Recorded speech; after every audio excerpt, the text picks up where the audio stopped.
So I'm Dr. Dennis Smith with the Methodist Physician Group. I'm a podiatrist with the Methodist Physician Group. We have three other doctors in our group, Dr. Bruce Brinko, Dr. Mark Jones, and Dr. George Sisores. We have locations in the Crown Point area, Maryville, Highland, Knox, and soon to be Valparaiso. Today I'm going to be talking about heel pain. In the heel pain discussion, we'll be talking about the causes, the examinations, testing options, classical symptoms, conservative care, and the surgical treatment options.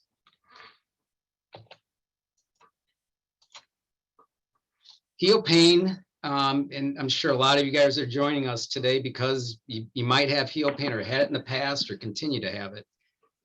It's typically caused at the bottom of the heel at the plantar fascial attachment. A short list of causes. Number one, a tight Achilles tendon. That's the area of your calf that attaches to the back of the calcaneus, as well as flat foot causes. One that's not up here, again, is possibly a cavus type foot, which is a very high arch. Plantar fascial tear and microtrauma. This is the most common one. We see this most of the time, probably greater than 80% of the time. It's because of a small tear or microtrauma that occurs in the bottom of the right or any of the parts of the heel. Second or third there is tarsal tunnel syndrome. This is similar to carpal tunnel in a sense that a nerve runs through the inside of your ankle and foot through a tunnel, which sometimes becomes entrapped or engorged. Medial calcaneal nerve entrapment sometimes is another cause that's similar to the tarsal tunnel syndrome. The small nerve on the inside of the heel becomes entrapped and causes pain that is similar to plantar fascial pain. A calcaneal stress fracture, this is less common. We do see this. It's picked up sometimes on x-ray, most of the time on MRI. Calcaneal cyst, this we don't see very often as well. When we do see this, this is a cause for any kind of surgical intervention. We have to debride the cyst, drain the cyst, and pack this with bone. The last on the list on this page is a large calcaneal spur. These typically aren't painful unless they are pointing downward toward the weight-bearing surface of the foot or they break off. And we've seen this numerous times where they actually break off. On the next page here, soft tissue masses, bursal, or you've probably heard of bursal sacs, fibroma, which is thickening of the fascia. These two, we don't see that very often. The short flexor tendon tear, this is a tendon that's just in the area of the plantar fascia. You have similar symptoms. This is picked up by MRI as well. Gout, a symptom that you can get from gout crystals. We do see this on numerous occasions. Systemic arthritis, the lupus, the rheumatoid arthritis, psoriatic arthritis.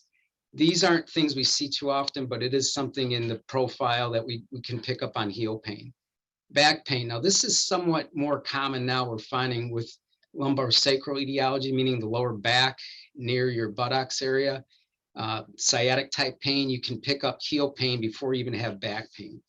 And the last on the list, fat pad atrophy, meaning the bottom of that heel pad is thinned out and you're feeling more of the bone. This can cause bursitis, it can cause heel pain, and it can cause plantar fasciitis where you get the tears. And the very bottom here, poor shoes, weight gain, return to activity after sedentary time, meaning if you've been in the COVID era here, you start to run, increase walking, you can tear that fascia. Now, the exam that we start with in our group, it's a detailed history and physical.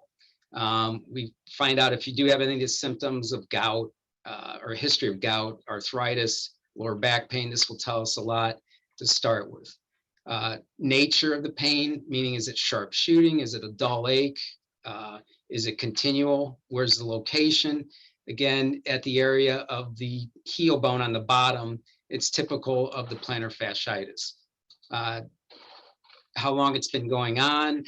This sometimes is a big indication of how long it's going to take you to get better. The longer the duration in course, the longer it is to get you better. Treatments tried ice, stretching, if you saw other doctors, any other x-rays taken, the severity and quality of the pain. Again, we talked about that. Is it severe in nature when you stand? Is it sharp shooting? This all points to possibly neurologic pain. We also perform a physical exam of the lower extremity. X-rays are taken on the first visit almost routinely to rule out any fractures. Again, we will see spurs a lot of the time, but these aren't the areas of concern. Diagnostic ultrasound is another modality that we can use that really does show the fascia better. It's painless and it works nice. So again, our testing options, we start with an x-ray. Again, the ultrasound, which is painless, and that is on the bottom right of your screen. You can see where it says right plantar fascia. That shows the plantar fascia where it attaches to the heel. In this view, the heel is upside down, but you can see some of the thickening where it gets a little darker past the heel. I don't have a pointer to show you. I'd show you that. CT scan, MRI. The MRI, very expensive, but we do get it when we suspect a soft tissue lesion or if the bone just doesn't look like it should. CT scan, we don't use that too often unless there's a bone cyst. A bone scan, typically don't use this a lot anymore because it will show up hot sometimes. And what I mean by hot is it can show a false area of intake or uptake of the bone scan material that can show a fracture, or it could just be inflammation. Neurosensory testing for causes of nerve pain. This is when we've ruled out a lot of the things that might be causing the heel pain that we don't see, and it could be the tarsal tunnel syndrome or medial calcaneal nerve entrapment. The classic symptoms, and again, a lot of you that are watching today probably have this, where you have pain with the first steps in the morning. This is so common. It's a little better as you walk, but when you sit again after a long period and get back up, the heel pain comes back. This is typical of the microtearing we talked about, or fasciitis, which is causing inflammation. Conservative care. Conservative care just means we're not jumping into surgery right away. We try to get aggressive with this. You get better results, which the research has shown that the more you do this and the more compliant you are with this, you will have more success. The bottom block here, your family and friends and the internet are not treating you.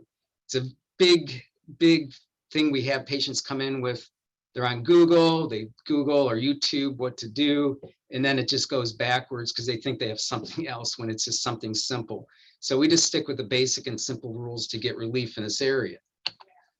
So the recipe for success, gentle stretch the Achilles tendon. You see this to the right, toes grabbing a towel, stretching on stairs, stretching against the wall.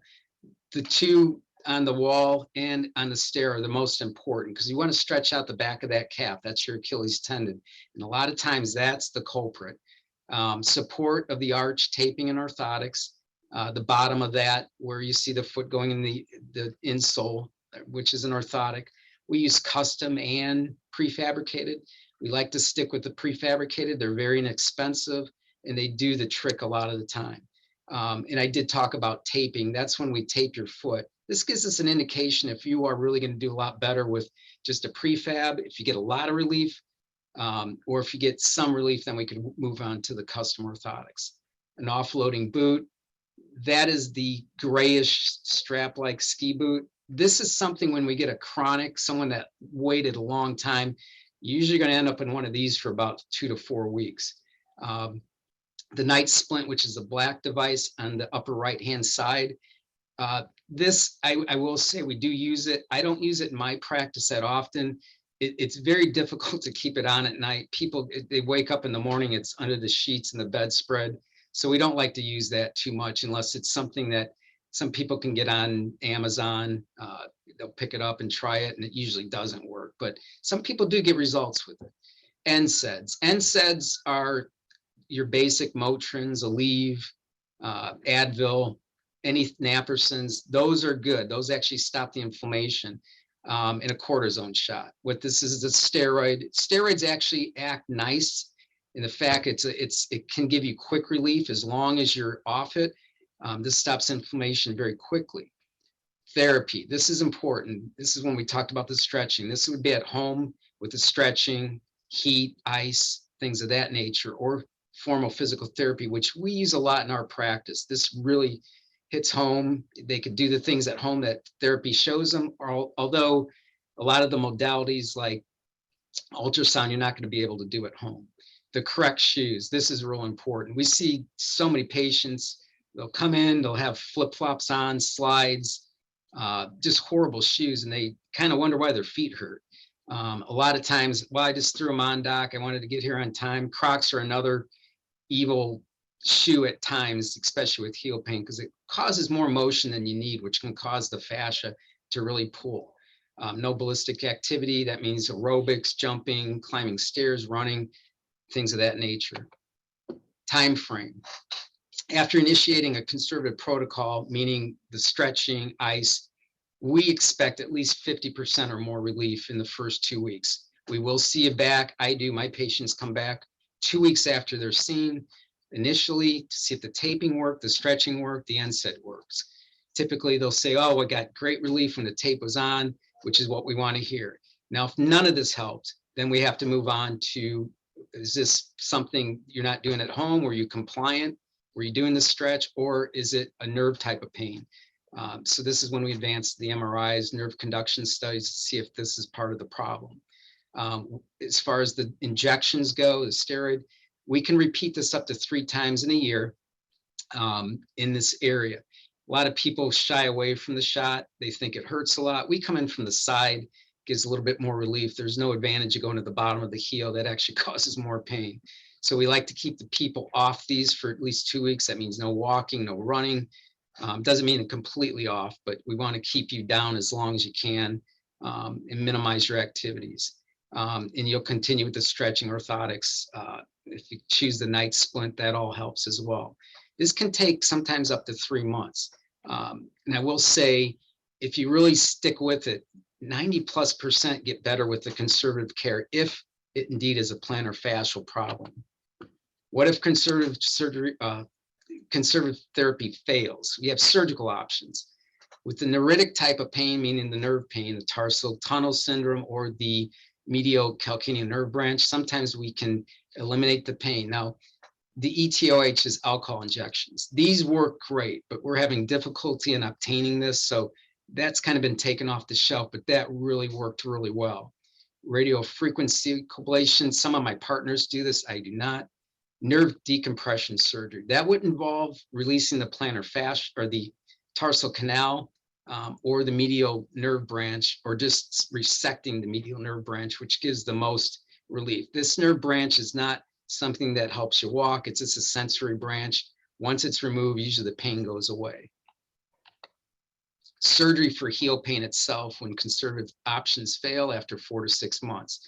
And I would say we at least go at 4 months, sometimes longer. Some people get better, so we keep that in the back of our minds that we want to keep you, not jump right into surgery. Even though I've had this for 2 months, I want it fixed. You can get better most of the time. The first one, PRP, which is platelet-rich plasma injections. This is from your own body. We spin this down and get the platelet-rich plasma. It's almost like stem cell therapy. We inject this into the painful part of the heel. The problem is a lot of insurances do not cover it. So we're still waiting on that, but it is something in the forefront that does work well. We do use this. Endoscopic plantar fasciotomy, or EPF. This works nice. Now, we don't release the whole fascia. It's shown in the middle screen. We just release the medial band. Now, one thing I did not speak of is the anatomy of the heel. Important because there's 3 bands of this heel, fascial cord, the plantar fascia. There's a medial, central, and lateral band. We cut the medial band. The other 2 bands are necessary so you don't get arthritic problems in the outside of the right foot. Shockwave therapy. We do not do this. I'm not sure my other partners do it either. This is still under investigation with papers being written. They're not sure it actually works.